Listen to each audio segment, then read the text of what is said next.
Assalamualaikum warahmatullahi wabarakatuh. Perkenalkan, nama saya Tegar Firdan Utama. Saya mahasiswa di Universitas Amikom Jakarta. Program studi saya di ilmu komunikasi. Saya mau meng-share tentang pengalaman saya di salah satu outlet atau tempat di coffee shop Jogja, atau lebih tepatnya tuh di salah satu cabang Bento Kopi Group Indonesia. Dan untuk tempatnya itu bertepatan di Bento Kopi Sorowajan, daerah Kota Gede, deket JEC, Jogja Expo Center, atau lebih spesifikasinya tuh belakang Borobudur Plaza. Oke.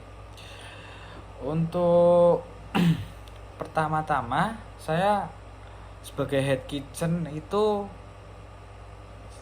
saya ditunjuk sebelumnya, karena saya masih karyawan baru. Saya masih 1 bulan di sana, tapi saya sudah memberikan kontribusi lebih kepada kitchen, dan kru-kru kitchen menunjuk saya sebagai head kitchen untuk memimpin mereka untuk visi misi saya. Yang pertama, misi saya tuh di waktu kerja, para karyawan atau para kru kitchen harus komitmen dengan pekerjaan mereka. Jika ada customer, ada nota pesanan, kita harus full melayani dan memberikan perasaan kita terhadap apa yang kita buat. Yang kedua, fokus apa yang kita kerjakan. Jika kan ada dua tempat nih, ada makanan berat dan makanan kecil. Di per shift itu tuh ada 2 kru untuk mengerjakan shift tersebut. Jadi per shift, per kru harus memegang salah satu. Jika dia memegang makanan berat, ya udah makanan berat, dan kalau jika salah satunya memegang makanan kecil, dan memegang makanan kecil terus. Tapi jika ada salah satu kesusahan, ada kru-kru yang membackup, atau mungkin kru-kru yang lain, atau bisa kru satu shift dengan dia. Seperti contoh seperti ini. Jika dia di makanan berat itu tuh kayak banyak banget di nota, sedangkan makanan kecil itu hanya sedikit. Selesaikan dulu makanan kecilnya, udah selesai, backup yang makanan besar. Soalnya makanan besar tuh agak berat, soalnya dia harus menyiapkan segala macam, harus memasak, menyiapkan ini. Sedangkan yang makanan kecil tuh lebih cepat. Seperti ini, kayak udah menggoreng tuh, terus hanya menyiapkan piring doang. Sedangkan kalau makanan berat harus menyajikan dengan rapi, terus menyiapkan nasi atau yang lain, terus menggoreng dan memplating, harus terlihat indah gitu. Jadi harus memfokuskan satu dan harus saling membackup. Yang ketiga, untuk karyawan-karyawan Science Kitchen dan tidak ada kepentingan di daerah kitchen, jangan mengganggu pihak-pihak kitchen yang sedang menyiapkan makanan. Soalnya gini, untuk kitchen itu tuh ranahnya tuh panas. Kita udah sering kena api, jadi kayak panas kan suasananya, kayak tubuhnya itu bukan kebakar sih, kayak panas aja gitu loh.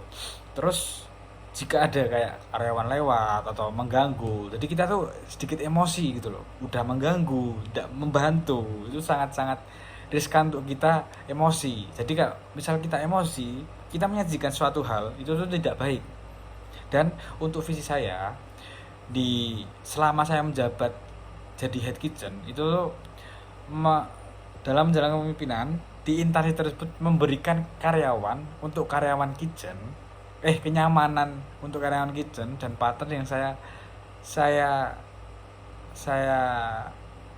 handle, atau yang satu kru dengan saya itu menjalankan pekerjaan mereka dengan nyaman, atau mungkin bisa dibilang biar sama-sama nyaman Nah, untuk terapan saya, gaya kepemimpinan saya di kitchen itu tuh lebih persuasif, membujuk. Jika ada salah satu orang apa namanya kayak slack atau dia berantem dengan salah satu karyawan kitchen, mungkin bisa dirembukan di belakang atau diselesaikan dengan bersama-sama.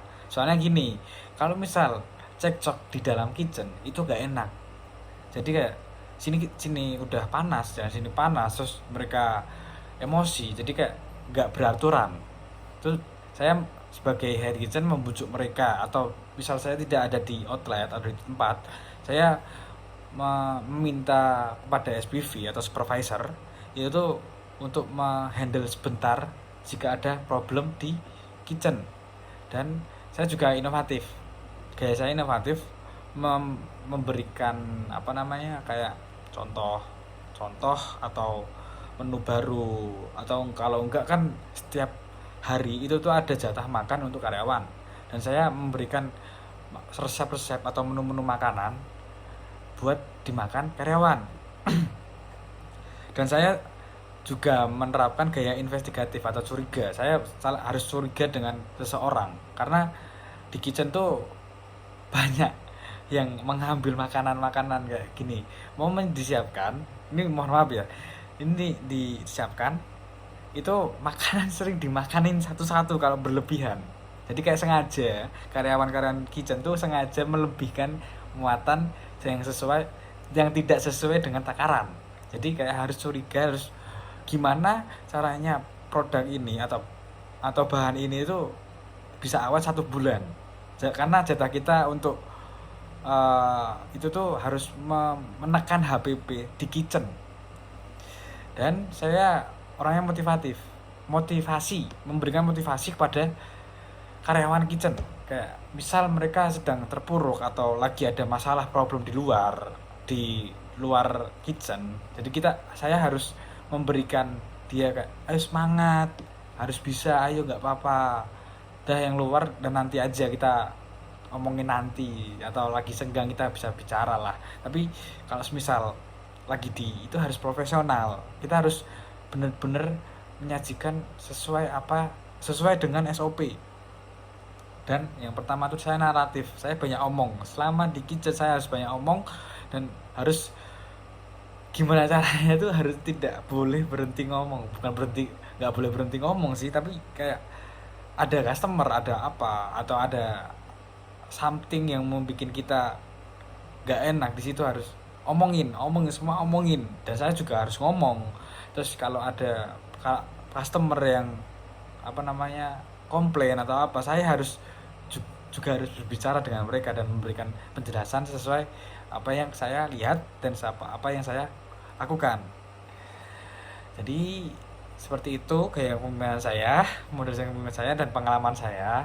Mohon maaf atas jika ada salah kata atau kata-kata saya yang tidak enak atau terbata-bata, karena saya sedikit lupa tentang pengalaman saya sebagai head kitchen. Jadi terima kasih telah mendengarkan ini. Terima kasih Bapak Dosen Irianto telah mendengarkan ini. Assalamualaikum warahmatullahi wabarakatuh.